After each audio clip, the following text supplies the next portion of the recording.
Hello दोस्तों, क्या हाल चाल। आज की इस वीडियो में मैं आप सभी लोगों से बात करने वाला हूं एआई यूट्यूब चैनल मोनेटाइजेशन के बारे में। कल ही मेरे इंस्टाग्राम अकाउंट पर मेरे सब्सक्राइबर का मैसेज आया जहां पर उन्होंने मुझसे पूछा कि यहां पर वो अपने यूट्यूब चैनल पर जो भी वीडियोस को अपलोड करते हैं वो उस वीडियो को पूरी तरह से एआई के थ्रू जनरेट करते हैं या एआई के थ्रू तैयार करते हैं। अब यहाँ पर उनका मेन प्रॉब्लम ये है कि यहाँ पर अपनी वो जो भी वीडियो को बनाते हैं वो उसे किसी एक ऐप के थ्रू यहाँ पर जो है वो कंप्लीट नहीं करते हैं, बल्कि वो अपनी यूट्यूब वीडियो को बनाने के लिए यहाँ पर जो है वो मल्टीपल एआई टूल्स का इस्तेमाल करते हैं। यूट्यूब वीडियो के कंटेंट के बारे में सोचने से लेकर स्क्रिप्ट रेडी करना, वीडियो तैयार करना, वॉइस जनरेट करना, वीडियो रेडी करना और उस वीडियो में जो भी ऑडियो है लास्ट में उसी वीडियो में उस ऑडियो को टेक्स्ट के फॉर्म में ऐड करना, ये सारा का सारा काम वो अपने एआई टूल के थ्रू करते हैं। ऐसे में यहाँ पर जो उनका सवाल है वो ये है कि अगर हम इस तरह से मल्टीपल टूल्स के थ्रू किसी भी कंटेंट को तैयार करते हैं तो क्या इस तरह का जो यूट्यूब चैनल है वो यहाँ पर मोनेटाइज होगा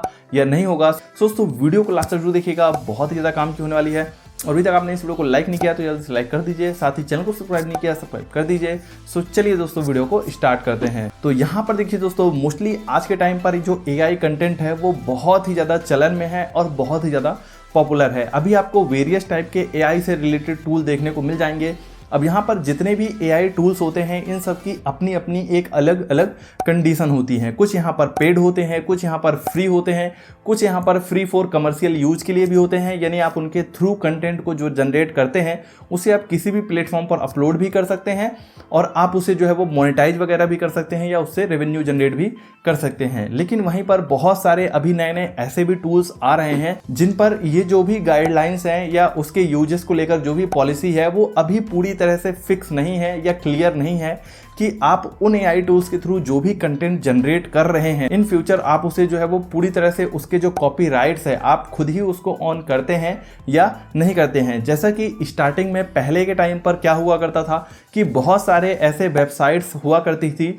जो कि यूट्यूब क्रिएटर्स को नॉन कॉपीराइटेड वीडियोस और नॉन कॉपीराइटेड सॉन्ग्स जो है वो अवेलेबल कराती थी। तो ऐसे में क्रिएटर्स अक्सर क्या करते थे कि यूट्यूब की जो लाइब्रेरी है या कुछ ऐसे जो वैलिड वेबसाइट्स या सोर्सेस हुआ करते थे जहां पर नॉन कॉपीराइटेड वीडियोस या ऑडियोस या इमेजेस अवेलेबल होते थे, उसके अलावा भी वो कई अलग अलग तरह के सोर्सेस या जगहों से जो है वो इस तरह का कंटेंट इस्तेमाल कर लेते थे। लेकिन बाद में उनके साथ होना ये शुरू हुआ कि जब उन्होंने उस तरह के कंटेंट को अपने यूट्यूब चैनल पर इस्तेमाल किया, जिन्होंने नॉन कॉपीराइटेड सॉन्ग्स इस्तेमाल किए थे, इस तरह की अननोन या थर्ड पार्टी वेबसाइट्स थे, उन्हें अपनी यूट्यूब वीडियो में उन वेबसाइट्स की तरफ से या कॉपीराइट ओनर्स की तरफ से कॉपीराइट क्लेम देखने को मिलने लगे। जिन्होंने वीडियोस इस्तेमाल करी थी या इमेजेस इस्तेमाल करी थी उसके लिए उन्हें यहाँ पर जो है वो कॉपीराइट स्ट्राइक वगैरह भी मिलने लगे। जो भी क्रिएटर यहाँ पर एडिट कर सकते थे या कुछ सुधार कर सकते थे उन्होंने किसी तरह उसको मैनेज किया, सुधार किया। जिनका कंटेंट पूरी तरह से उस तरह के कंटेंट से कंप्लीट था उनको यहाँ पर मजबूरी में आकर अपनी यूट्यूब वीडियोस ही हटानी पड़ी। तो कहने का मतलब बेसिकली यही है दोस्तों कि अभी आज के टाइम पर जब एआई का चलन इतना ज़्यादा बढ़ चुका है,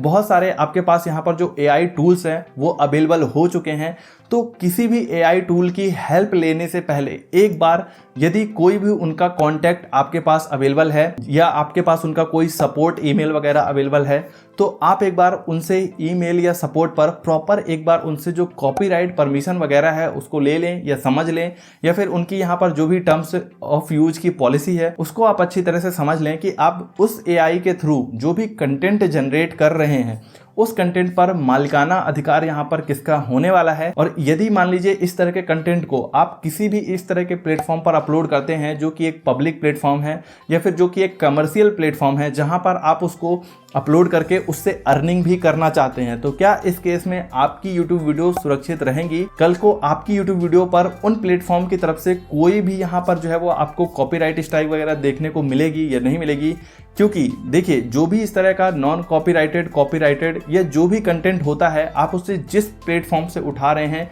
या जिस आर्टिस्ट से ले रहे हैं उसका कॉपीराइट या फिर उस कंटेंट को इस्तेमाल करने का जो एक वैलिड लाइसेंस होता है वो यहाँ पर उसी के पास होता है। एग्जाम्पल के लिए अगर आज के टाइम पर आप कोई भी नॉन कॉपीराइटेड वीडियो, ऑडियो या फिर इमेज का इस्तेमाल करते हैं तो वो किसी न किसी आर्टिस्ट के द्वारा ही तैयार की गई है। और यहाँ पर वो जो आर्टिस्ट है यदि वो आपके ऊपर कोई भी एक्शन नहीं लेता है और उसने खुद से ही अपनी मर्जी से इस कंटेंट को फ्री फॉर यूज कर रखा है तभी लोग यहाँ पर आसानी से उसका इस्तेमाल कर पाते हैं। तो आज के टाइम पर आप जिन भी AI टूल्स या AI प्लेटफॉर्म के जरिए अपना कंटेंट तैयार कर रहे हैं तो कंटेंट आप तैयार कर सकते हैं, इसमें कोई भी डाउट नहीं है। लेकिन बहुत सारे ऐसे जो सीरियस कंटेंट होते हैं जैसे कि वीडियो फुटेजेस हो गई, इमेजेस हो गई, यदि ऐसे में आप उन चीज़ों का इस्तेमाल करते हैं और कल को उस पर यदि कोई कॉपीराइट से रिलेटेड प्रॉब्लम आती है, क्योंकि दोस्तों यहाँ पर AI जनरेटेड कंटेंट को लेकर YouTube की अभी तक कोई क्लियर कट पॉलिसी नहीं है कि YouTube AI कंटेंट को किस नज़रिए से देखता है। हाल फिलहाल यदि आप किसी भी तरह का AI जनरेटेड यदि अपने YouTube चैनल पर अपलोड करते हैं तो वो YouTube पर आज के टाइम पर इजीली मोनेटाइज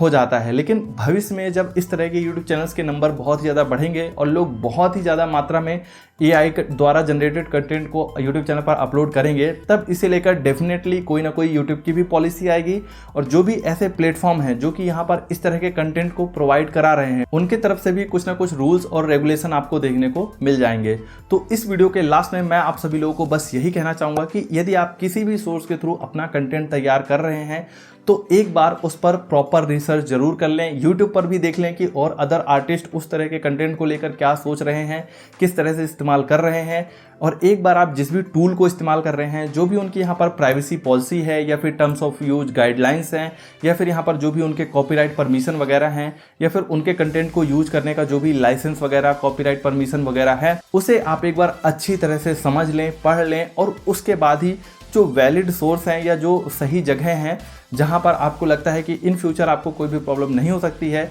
वहीं से अपना कंटेंट जो है वो जनरेट करें और उसको अपने YouTube चैनल पर अपलोड करें। क्योंकि अभी हाल फिलहाल YouTube का इस पर बस इतना ही कहना है कि यदि आप जिस भी टूल या प्लेटफॉर्म के थ्रू इस कंटेंट को अपलोड कर रहे हैं, यदि उसका आपके पास वैलिड लाइसेंस है, यानी कि यदि वो एक पेड सर्विस है तो आपने उसे यदि बाय कर रखा है और सामने वाले ने आपको कॉपीराइट परमिशन दे रखी है, तो आप उसको बेफिक्र अपने YouTube चैनल पर अपलोड कर सकते हैं और उसे मोनेटाइज कर सकते हैं। YouTube को AI द्वारा जनरेटेड कंटेंट से किसी भी तरह की कोई भी दिक्कत नहीं है। यदि आप इस तरह का कंटेंट अपने YouTube चैनल पर अपलोड करते हैं तो YouTube भी उसे आसानी से मोनेटाइज कर देगा। दोस्तों वीडियो कैसा लगा आपको मुझे जरूर बताएं। अच्छा लगा हो तो लाइक कर दीजिए, चैनल को सब्सक्राइब नहीं किया सब्सक्राइब कर दीजिए। सो मिलते हैं अपनी नेक्स्ट वीडियो में, तब तक के लिए goodbye and take care.